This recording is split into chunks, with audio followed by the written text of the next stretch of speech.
So today I'm talking about how my goal was to work with and help a blind person start with a smartphone. I actually met this person and found out that once I introduced them to any technology that is modernised, still using CDs and things like this.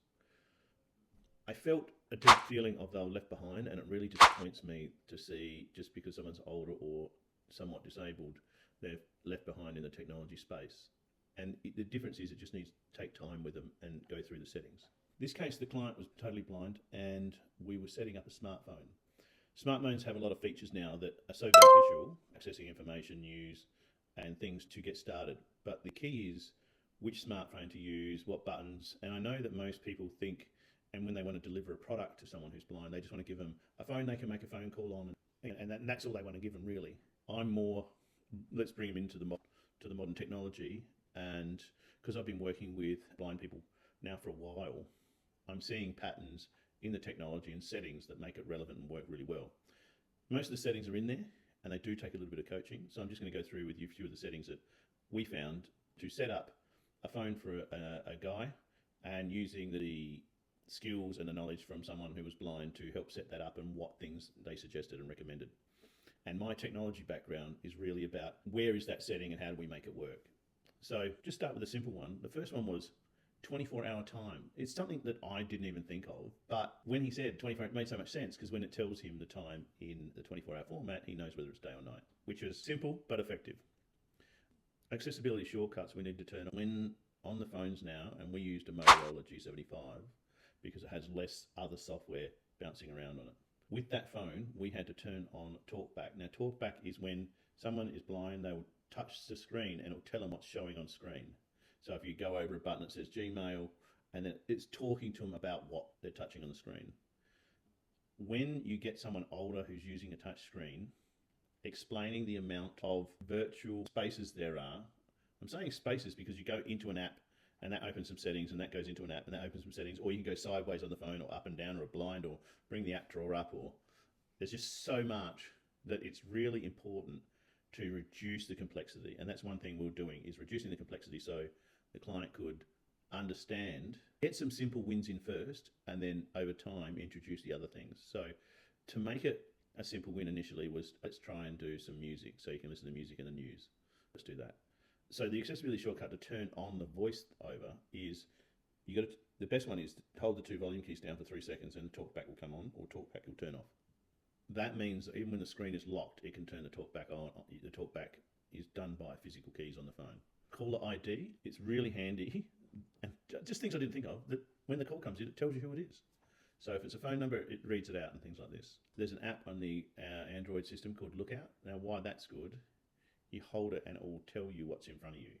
So if I held it there, it would be a microphone, computer, which I started coaching on it the other day, but it wasn't as profound just yet because it was so new to the phone.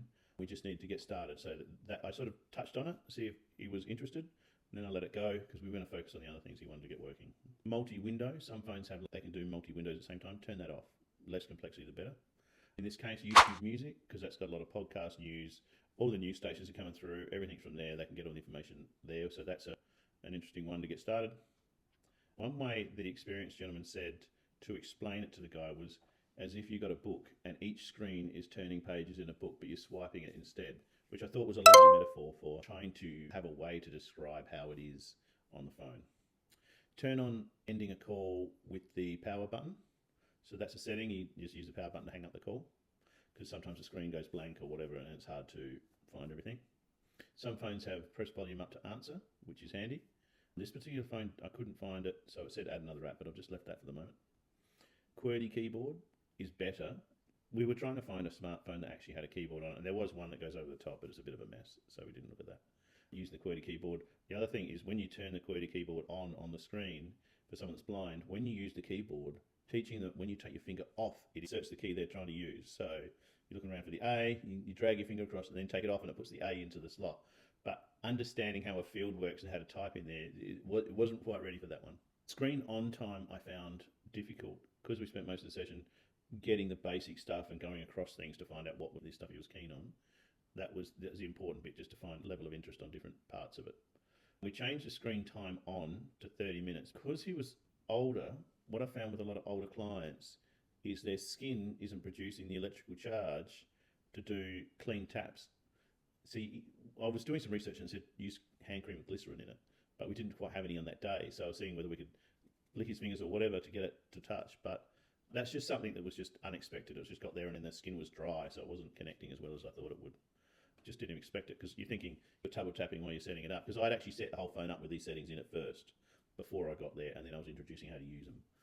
So that's some of the simple things to do on the phone initially. Most of it is coaching. There's going to be a lot of coaching to understand and get around some of the things and how to manipulate the phone. I've also too turned on that the Gemini will do the action for him. But there's a couple of problems that you make.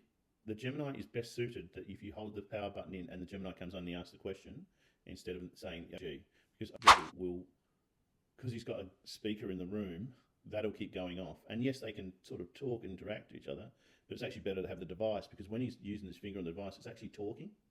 And so if you hold the button down, it would talk into it as well. So it's a bit of it was, when we were trying it out with the guy, it was self-looping and it was making it confusing for him. So for this moment, we're doing it as simple as possible. So those are my tips on trying to bring someone on board to smartphones and smart technology if they're blind or majorly vision impaired. It is a bit of a task and it just takes time.